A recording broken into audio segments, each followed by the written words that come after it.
গোপাল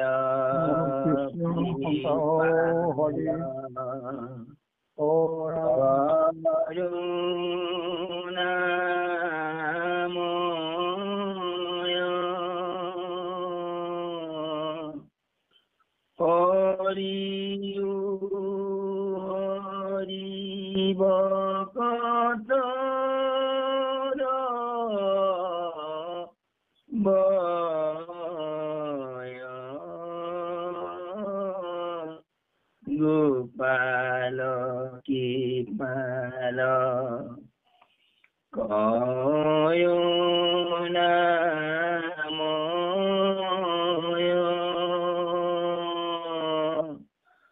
হরি হরি ভকত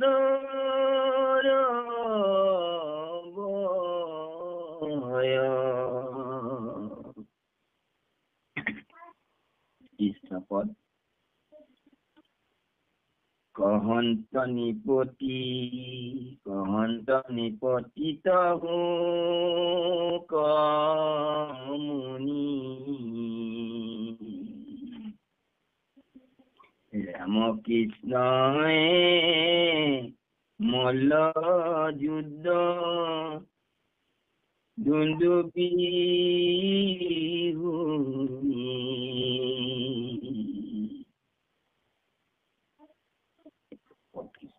কহন্ত নিপতিত কমুনি রামকৃষ্ণ মল্ল দুন্দুবি গুনি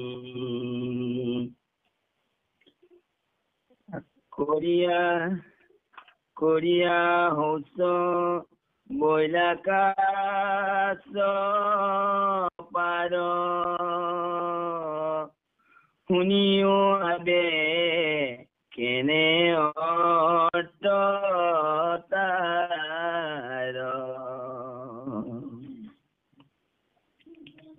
ধনু ভাঙ্গি হেনা মারিল তার দেখাইলু নিজ বিজয়া পুনার তথাপি পিতৃৰ নুসৰ বন্ধ আমাকো মাৰিবে কৰ প্ৰবন্ধ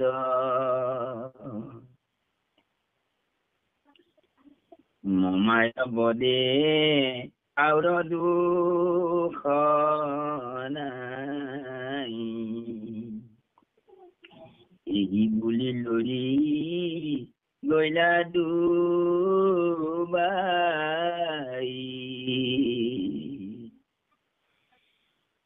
ৰংগৰ দ্বাৰ পাইলা গোয়া পাছে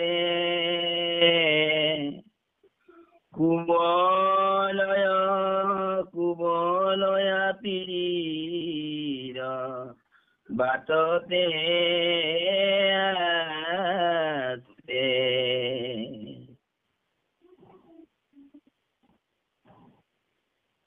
অম্বস্ত হাতী আৰু আশ্ৰয় কুম্পী ৰহিয়া চহিতো কৃষ্ণ চুংগী দেখি কৃষ্ণে তাৰ বুজিত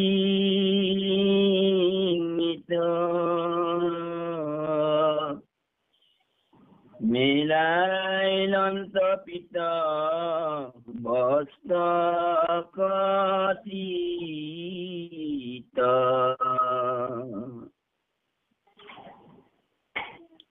কুটিল অলখা বান্দিল তুলি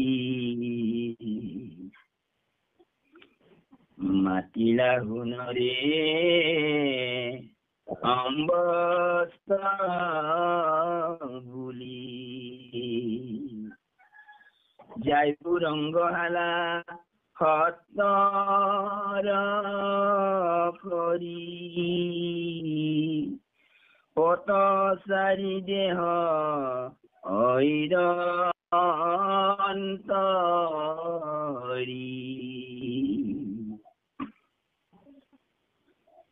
বাতনে দজিরে পুন দন্দুর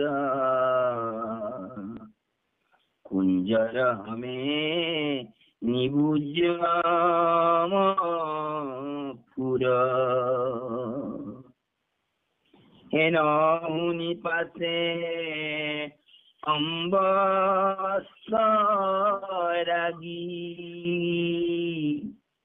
কুম্পিল হাতিক কৃষ্ণ লাগি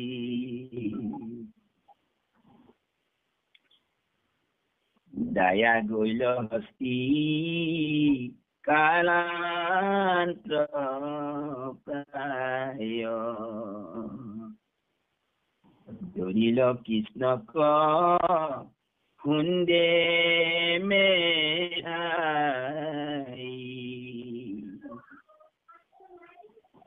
এরাইল আস্ফুত করিয়া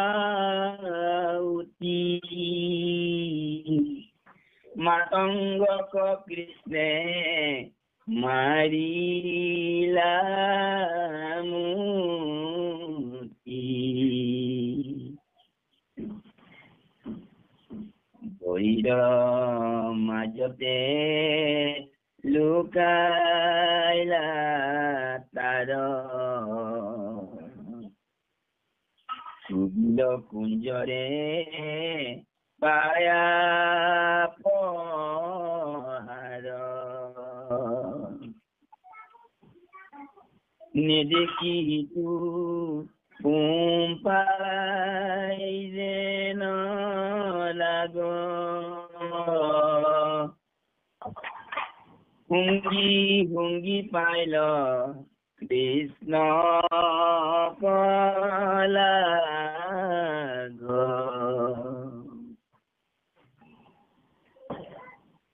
ধরিল কৃষ্ণক মুন্দে মেহাই বাদ্য ভুইলা কৃষ্ণ বলে রাই লাঞ্জত তার দরি চক্র পানি এক হত হাতে নীলন্ত তানি খরপক আঞ্জুরই যেন গরুরে কৃষ্ণক ধরিবে সাহয় রে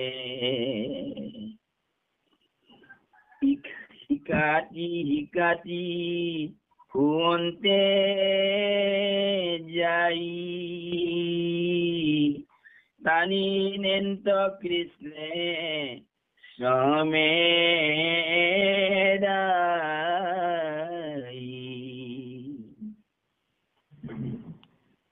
নপারে ধরিবে হিতু কৃষ্ণক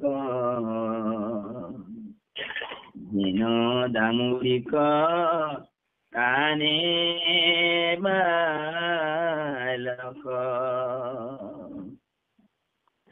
অনন্তরে তার লাঞ্জর এরি বৈলন্ত মুখ হস্তি করি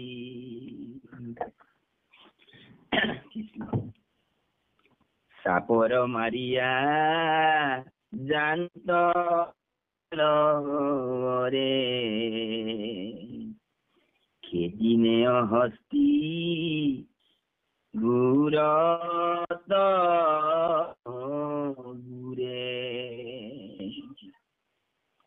লীলায়ে পৰিয়া উঠিলা হৰি পৰিল বুলি হস্তি ক্ৰোধ কৰি পৃথিৱীত যিটো বিৰিল দান্তে গাঁৱৰ হব বল দিয়া জানতে নাহিকে কৃষ্ণ দেখি হস্তি কুপে দাইলেক কৃষ্ণক দুনায়া তুপে উপরে হাতিয়ারে কুম্পি যাই ধৰিলা হুন্দক মাধৱে পাই প্ৰমত্ত সিংহে যেন লীলা কৰি পাৰিলা ভূমিত হস্তি কৰি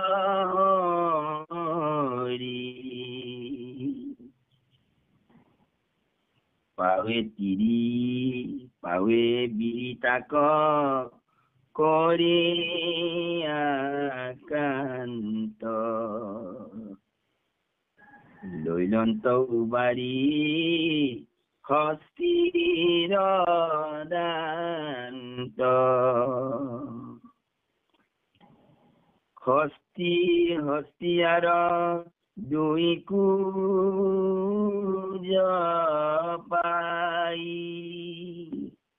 মাৰিলন্ত গজ দান্তে কুবাই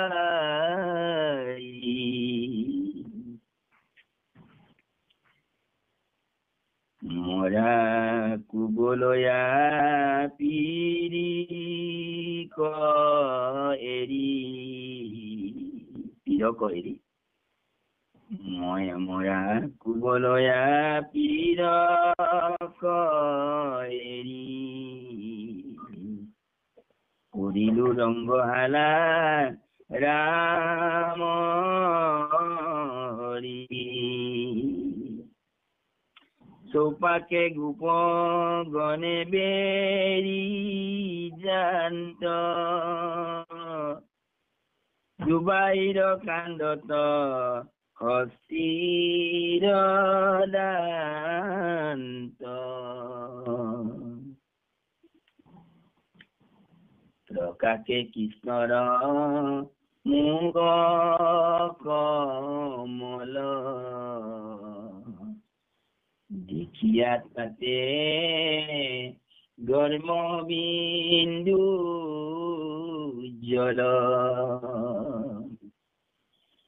ৰুধিৰ সীতা তাৰ মাজে মাজে পদ পংকজত নুপুৰ বাজে শ্যামল তনু হাতে পিত বাখ কমল লোচনে নুগুছে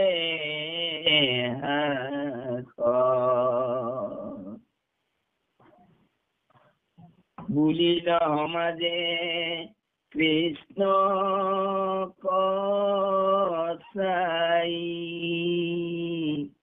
বোলা হৰি হৰি হৰি সদায়। কৃষ্ণ কৃষ্ণ। মাধৱ মাধৱ কৃষ্ণ কৃষ্ণ কৃষ্ণ মহাকৃষ্ণ। প্ৰভু একান্ত ভকত শুদ্ধাত্মা আমাৰ শ্ৰদ্ধাৰ সুশীল বহি বাপলৈ কোটি কোটি ভক্তি ভৰা সেৱা নিবেদন জনালো।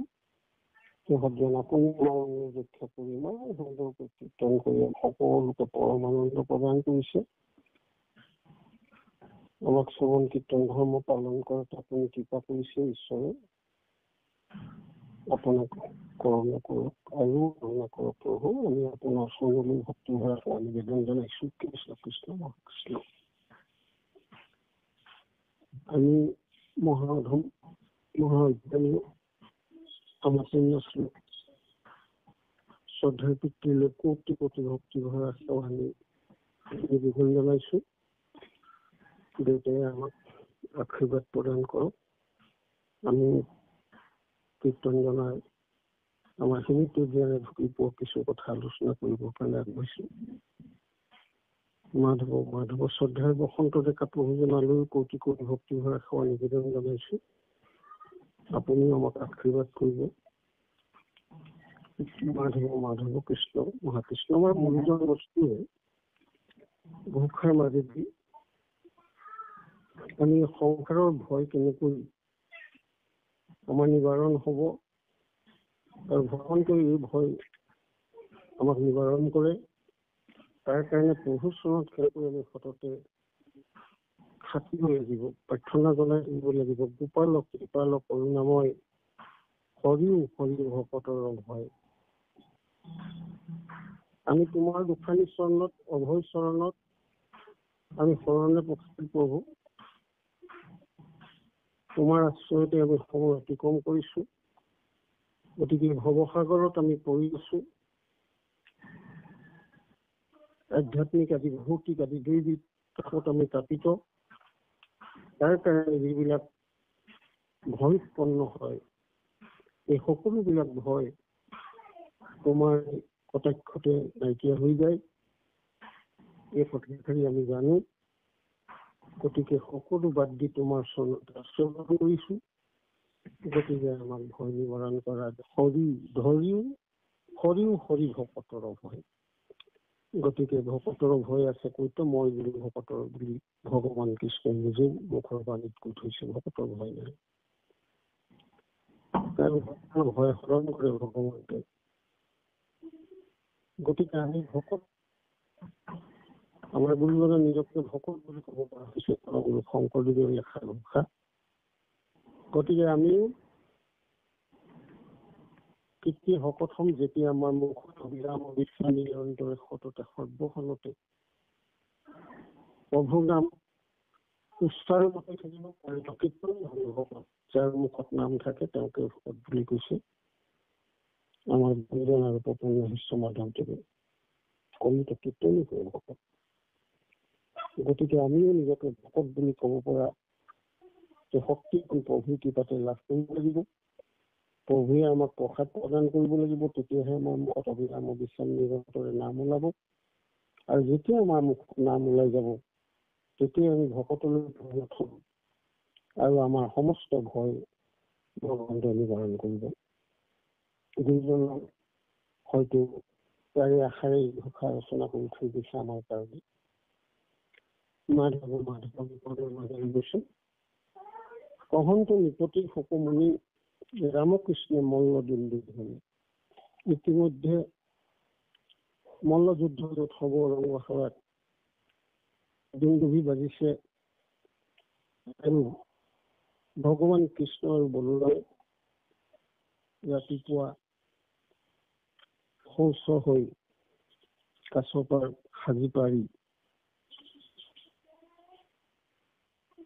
তেওঁলোক আগবাঢ়িবৰ কাৰণে সাজু হৈছে।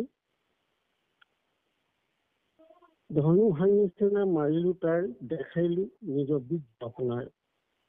ভগৱান কৃষ্ণই নিজে ভাবিছে ধনু ভংগ কৰিলো আৰু তাৰ কংসৰ সেনা সকলোকো মাৰিলো আৰু মোৰ শক্তি সম্পৰ্কে তাক জনালো। এই তোমাৰ ইমান সৈন্য বাহিনীও মোৰ হাতত তিষ্ঠিব নোৱাৰিলে। আৰু ধনু ভংগ কৰি দেখুৱালো, কিন্তু কংসই অকণমানো জ্ঞান নাপালে। আৰু দেউতাক মাক এতিয়াও বন্দীশালতে বন্দী কৰি ৰাখিছে। সি মুকলি কৰি দিয়া খেতিয়ে, সি মোৰ দুখ স্বীকাৰ কৰা খেতিয়ে মই ক্ষমা কৰিব পাৰো, কিন্তু সি অকণমানো জ্ঞান পোৱা নাই। আৰু এতিয়া দেখিছো আমাকো মাৰিব প্ৰবন্ধ, যে দাদা আৰু মোক মাৰিবৰ কাৰণে এতিয়াও চেষ্টা চলাইছে। এতিয়া মই সিদ্ধান্ত লৈছো ভগৱন্ত কৃষ্ণ কৰি মামাৰো বধে আৰু দুখ নাই, মই এতিয়া মামাক বধ কৰিলেও আৰু দুখ নাই আৰু মোৰ গাত। এই বুলি লৈ গলা দুই ভাই, মুখত সেই শব্দ লৈ যে মামাক বধ কৰিলেও দুখ নাই, মানে অহংকাৰী। গতিকে জ্ঞান পাবৰ কাৰণে ইমানখিনি শক্তি বলবীৰ্য দেখুৱাৰ পাছতো কিন্তু সকলো ভয় নাই, অহংকাৰী। গতিকে ইয়াক মাৰিবৰ কাৰণে কোনো দুখ নাই, মৰাৰ কাৰণে গতিকে দুই ভাই ককাই বলোৰামক আৰু কৃষ্ণই দৌৰি গৈছে। ৰংগ দ্বাৰা পাইলা গৈয়ে পাছে, কবলৈ প্ৰিয় বাটতে আছে। ৰংগশাল পাইছেগৈ, মাত্ৰ তৰুণৰ ওচৰতে দেখিছে কবলৈ প্ৰিয় মানে হাতীটোৰ নাম।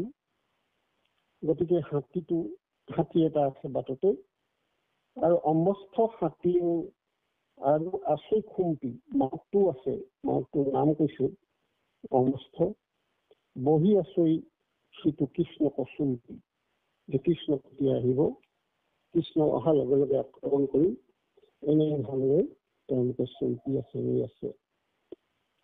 দেখি কৃষ্ণ তাৰ বুজি ইংগিত, ভগৱন্ত কৃষ্ণ অন্তৰ্জামী, তেওঁ কি নাজানে সংসাৰৰ কথা, আমাৰ কাৰণে লীলাবিলাক থৈ গৈছে।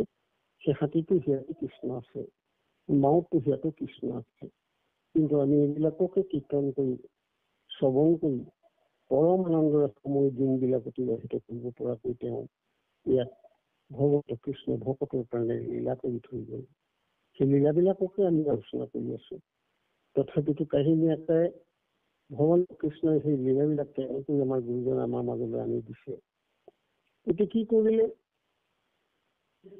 মেৰাই ললিত পীত বস্ত্ৰ পতিত, পীত বস্ত্ৰই ভগৱন্ত কৃষ্ণই কঁকালত বান্ধি ললে, অতিল অলকা বান্ধিলে তুলি মান তিলা সোণৰে অম্বস্থ বুলি সাজু হৈ পেলানি মাতিছে।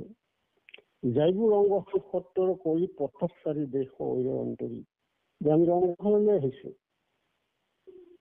আমি মাল যুদ্ধ চাবলৈ আহিছো, গতিকে তুমি পথটো এৰি দিয়া, ইয়াৰ পৰা আঁতৰি দিয়া।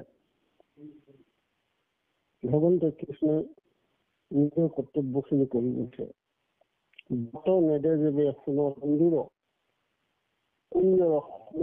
নিবু জমপুৰ, যদি তুমি বাট এৰি নিদিয়া তেতিয়াহলে হাতীৰ সৈতে, সুন্দৰ মানে হাতী, তোমালোকক জমপুৰলৈ পঠাম। সেনাখনি পাছে অম্বুস্থ আজি কম্পিল ষষ্ঠী কৃষ্ণ কলাগি। আৰু মাউত কম নহয়, কংসৰে পঠোৱা অকুল, গতিকে মাউতে ইতিমধ্যে ষষ্ঠী হাতী খুচি কৃষ্ণক আক্ৰমণ কৰিবৰ কাৰণে চেষ্টা চলাইছে। গাই গৈ ষষ্ঠী কালাংগক প্ৰায় কৃষ্ণক সুৰে মেৰাই, একেবাৰে যমৰ কৃষ্ণকে হাতীও দৌৰি গৈ কৃষ্ণক সুৰে মেৰাই ধৰিলে। এৰাই লৈ আস্ফুট কৰিয়া উঠি মাতংগ কৃষ্ণ মাৰিয়া মুঠি। ভগৱান কৃষ্ণই 11 বছৰীয়া কৃষ্ণ, সেই শিশু কৃষ্ণই সুৰৰ পৰা ওলাই আহি ইতিমধ্যে ঘোষা লাগিছে, মুঠি মানে হাত দুখন মুঠি কৰি লোৱাটোকে ঘোষা বুলি আমাৰ সহজ কয়, মাৰি দিলে মুষ্টি। ভৈৰৰ মাজতে লুকাই তাই কুভিল কুন্দৰ পায়া পহাৰ, আৰু মুষ্টি মৰাৰ লগে লগে হাতীটো তললৈ সোমাই গল ভগৱান কৃষ্ণ, শিশু কৃষ্ণই। সেইকাৰণে খঙত কব নোৱাৰা হৈছে হাতীটোৱে, কুভিল কুন্দৰ পায়া পহাৰ, কাৰণ ভগৱন্ত কৃষ্ণৰ মুষ্টি পহাৰত কষ্ট পাইছে। আৰু ক্ৰোধ উঠি গৈছে হাতীটো। নেদেখি সিটো খোপাই যেন নাট ভুংগি পাৰিলা কৃষ্ণ কলাই। আৰু ভগৱন্ত কৃষ্ণক দৰ্শন নাপাই তলত সোমাই যোৱাৰ কাৰণে ফোপাই উঠিছে। যেনেকৈ সাপে ফুচফুচাই থাকে, ঠিক তেনেকৈ শুঙি পাৰিলা কৃষ্ণ কলাক। তাহাঁতে শুঙিবলৈ ধৰিলে অনাসুৰেৰে, আৰু কৃষ্ণ গম পালে যে মোৰ গাৰ তলতে সোমাই আছে। ধৰিলা কৃষ্ণক সুন্দৰ মেৰাই, আকৌ এবাৰ চেষ্টা কৰি সুৰেৰে মেৰাই ধৰিলে ভগৱান কৃষ্ণক। ভগৱন্ত কৃষ্ণই সেইকণ সুবিধা অকমান দিছে, আমাৰ নহলে আনন্দ লাগিব। এনে কালিয় নাগক প্ৰথমতে মেৰাই ধৰিবলৈ সুবিধা দিছিলে, কাৰণ কোটি কোটি ব্ৰহ্মাণ্ড ধৰি কিনি মালিকে ভকতৰ কাৰণে লীলা কৰিছে। ভক্তে এইবিলাককে শ্ৰৱণ কৰি পৰমানন্দ লাভ কৰিব। কাৰণ আমাৰ তাৰ কোটি কোটি ব্ৰহ্মাণ্ড ধৰি মালিকে আমাক তেনেকৈ এইবিলাক লীলা কৰিলে ভকতৰ কাৰণে। বাজৱ হৰিল কৃষ্ণ বলে এৰাই, আৰু সুন্দৰ মেৰাই ধৰিছিলে, কিন্তু ভগৱন্ত কৃষ্ণই সেই 11 বছৰীয়া শিশু কৃষ্ণই ধৰিব পাৰে এৰাই। আৰু সুন্দৰে এইবাৰ কি কৰিছে, ভগৱন্ত কৃষ্ণই লাণ্ডতো ধৰি তাৰ চক্ৰ টানি 100 হাতৰ নিৰন্ত টানি ভগৱন্ত কৃষ্ণই নেগুৰত ধৰিলে হাতীটোৰ, আৰু 100 হাত টানিলে গ'ল পিছফাললৈ। সৰ্পক আজিলৈ যেনে গৰুৰে কৃষ্ণক ধৰিলে চাহন্ত কৰে। যেনেকৈ সৰ্পৰ নেগুৰত ধৰি গৰুৰে টানি নিয়াৰ লগে লগে সৰ্পটোৱে যেনেকৈ কঁচালি উঠে, ইটাতি কৰে, ফোপাই থাকে, ঠিক তেনেকৈ হাতীটোও তেনেকৈ পিছলৈ টানি নিয়াৰ পিছত সুৰেৰে ইফালে সিফালে মূৰ মাৰিছে, সুৰেৰে ধৰিবৰ কাৰণে চেষ্টা চলাইছে। কি সুন্দৰ ভগৱানৰ মাজেদি আপুনি মই দৃশ্যটো যদি মনৰ চকুৰে চাই থাকো, এতিয়াও তাক অনুভৱ কৰিব পৰা যায়। ইকাতি সিকাতি কৰন্তে যায় টানি ইমানটো কৃষ্ণ চমে এৰাই। কিজানি সোঁফালে ধৰিবলৈ বিচাৰিলে ধৰিব পাৰো, আকৌ বাওঁফালে চেষ্টা কৰে, বাওঁফালে ধৰিবলৈ সুৰেৰে বিচাৰিছে, কিজানি পাওঁ, কিন্তু ভগৱন্ত কৃষ্ণ টানি নিয়ে আছে 100 হাত।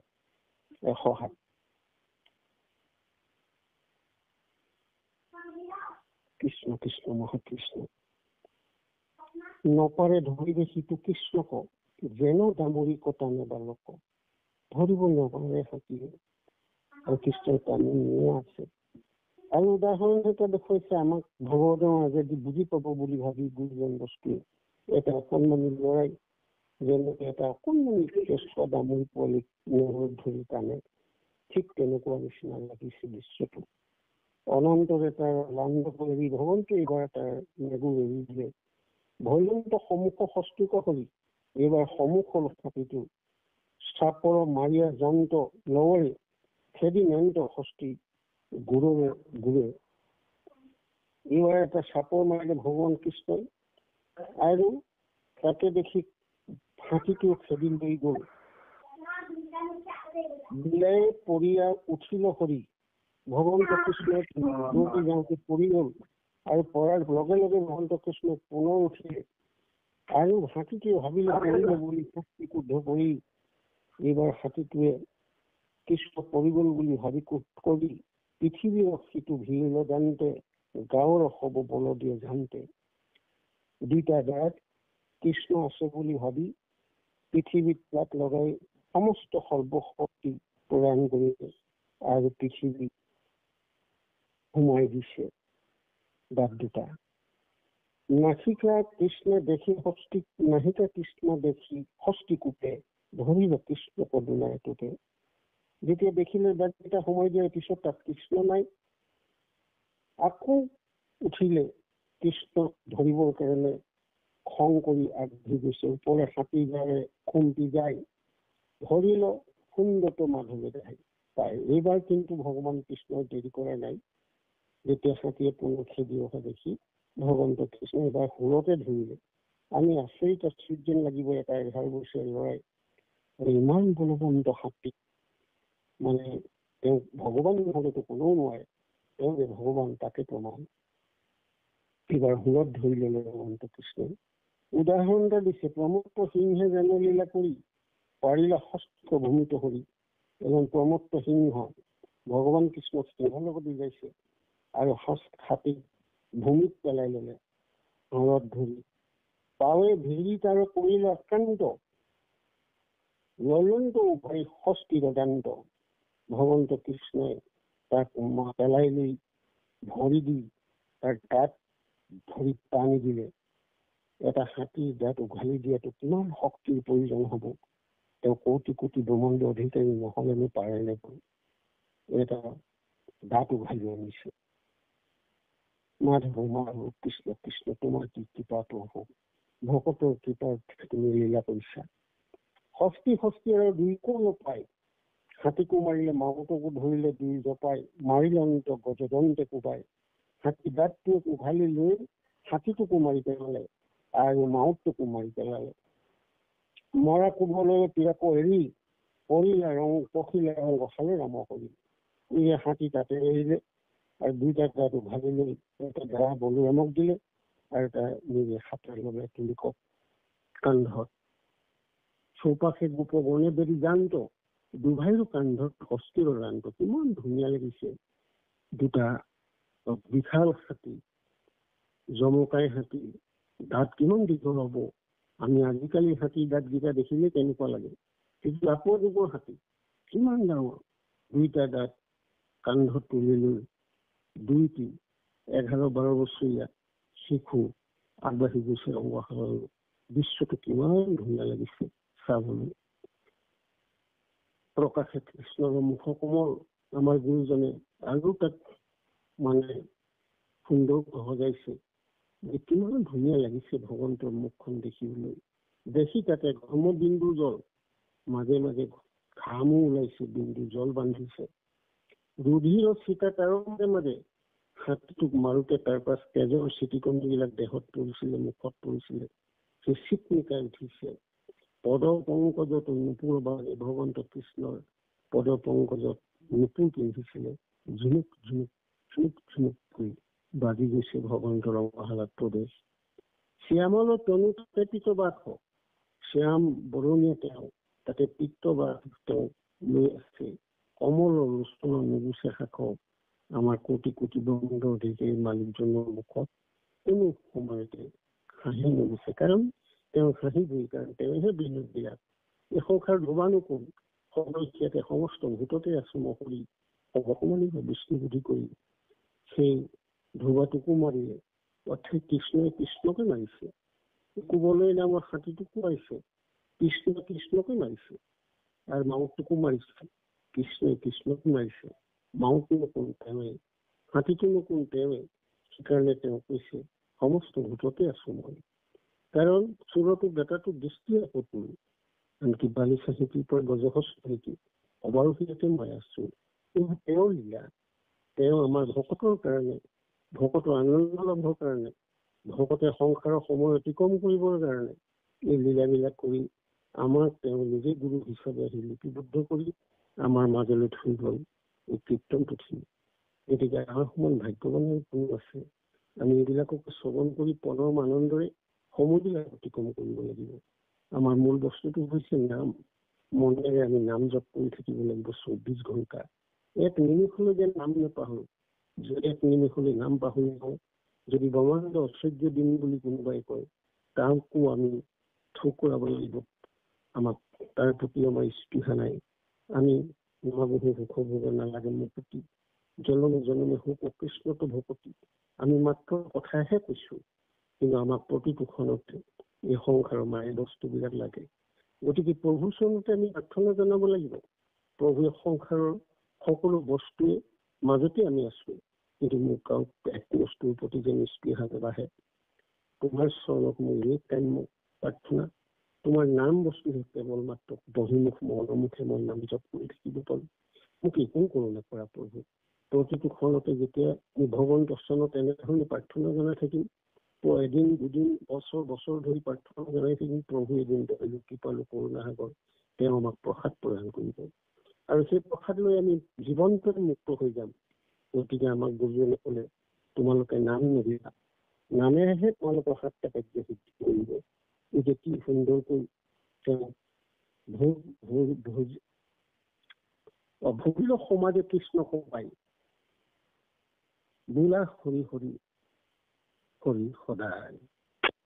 কৃষ্ণক দৰ্শন পোৱাৰ লগে লগে সেই সমাজত থকা সকলোবিলাকে দুখ বেদনা তাপ সকলো নাইকিয়া হৈ গ'ল আৰু কৃষ্ণৰ মুখমণ্ডল দৰ্শন পোৱাৰ লগে লগে এনেকৈ বুলি কৈছে কৃষ্ণক পাবৰ কাৰণে ঋষিমুনিসকলে হাজাৰ হাজাৰ বছৰ তপস্যা কৰে। আপোনাৰ খবৰ দৰে সন্ত মহন্তই প্ৰতিদিনাখনে শ্ৰৱণ কীৰ্তন কৰে। ৰাতিপুৱা সাৰ পোৱাৰ পৰা সন্ধ্যা ৰাতি আকৌ সদ্যত উঠালৈকে কিমান যি প্ৰভু নাম লয় আৰু নাম লৈ লৈ আপোনালোকে সজ্জাত টোপনি যায়। টোপনিটো আপোনালোকৰ মুখেদি নাম উচ্চাৰণ হৈ থাকে। ৰাতিপুৱা সাৰ পোৱাৰ লগে লগে কৃষ্ণ কৃষ্ণ হৰি হৰি ৰাম বুলি দেখা পায়। তেতিয়াই আপোনালোকে অনুভৱ কৰে যে মই ৰাতি শুই থাকোঁতে হয়তো প্ৰচাসতো নাম লৈ আছিলোঁ, সেইকাৰণে মই সাৰ পোৱাৰ লগে লগে কৃষ্ণ কৃষ্ণ হৰি হৰি ৰাম উচ্চাৰণ হৈছে। কাৰণ ইন্দ্ৰিয়বিলাক সজীৱ হৈ উঠিছে, প্ৰাণ ইন্দ্ৰিয় মন ইন্দ্ৰিয় সকলোখিনিয়ে যে আপুনি যে ৰাতিটো নাম জপ কৰি আছে এই ভাৱনাটো আপুনি মুখেদি উচ্চাৰণ হোৱাৰ লগে লগে সেই ভাৱনাটো আপোনাক দেখা দিছে। গতিকে তেনেকুৱা এটা আমাক অমৃত তেনেকুৱা এটা ধৰ্ম আমাক আদি হৈ সেই শুদ্ধ ধৰ্ম নাম ধৰ্মটো আমি এই ঘূৰ কলি যুগৰ এই ঘূৰ পাপ যুগৰ আপোনাৰ দৰে সন্ত শুদ্ধাত্মাক আনি তাৰ লগতে আমাৰো আপোনালোকৰ দ্বাৰা আমাকো প্ৰদান কৰিলে। গতিকে সেই নামেৰে সৈতে আমি প্ৰতিটোখনতে গুৰুদেশ বুলি ভাবি প্ৰতিটো অধ্যায় সামৰণি বোলা হৰি হৰি ৰাম ৰাম বুলি কোৱা। গতিকে এই উপদেশখিনি আমি যেন পালন কৰিব পাৰোঁ। আমাৰ মুখতো যেন প্ৰভু নাম সততে উচ্চাৰণ হৈ থাকে। 24 ঘণ্টাই আমাৰ মুখত নাম থাকক। জগতৰ সকলোৰে সিয়াতেই ভগৱন্ত আছে, ভকতৰ সিয়াতটো আছেই, আনকি অভকতটো সিয়াতো আছে, সমস্ত জীৱ জগতত আছে। আনকি গজন আৰু গছ গছনি তিন তৰুলতা সকলৰ প্ৰাণ হিচাপেও ভগৱন্ত কৃষ্ণই কৃপা কৰি আছে। গতিকে কৃষ্ণৰ লীলা শ্ৰৱণ কৰি আমি পৰম আনন্দ লাভ কৰিছোঁ। আৰু আমাৰ সীমিত জ্ঞানে ঢুকি পাই কথাখিনি আপোনালোকৰ আগত ক'বলৈ যাওঁতে অনেক আত্মসহায়িত হৈ যাব পাৰে আমাৰ সীমিত জ্ঞান। গতিকে আপোনালোক সন্ত মহন্ত জ্ঞানী শুদ্ধাত্মাসকলে ক্ষমা কৰি দিব।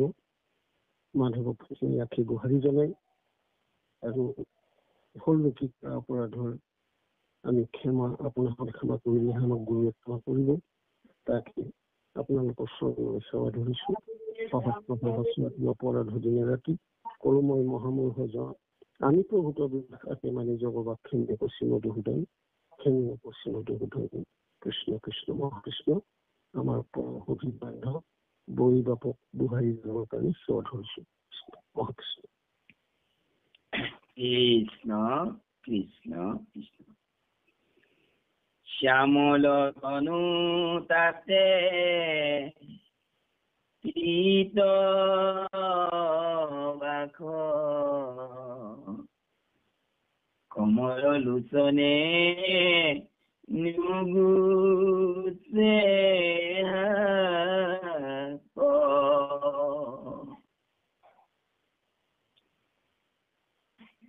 বুলিয় সমাজে কৃষ্ণ কসাই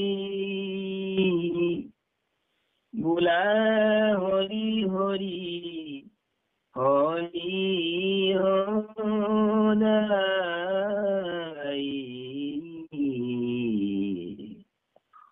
হৰি ৰাম ৰাম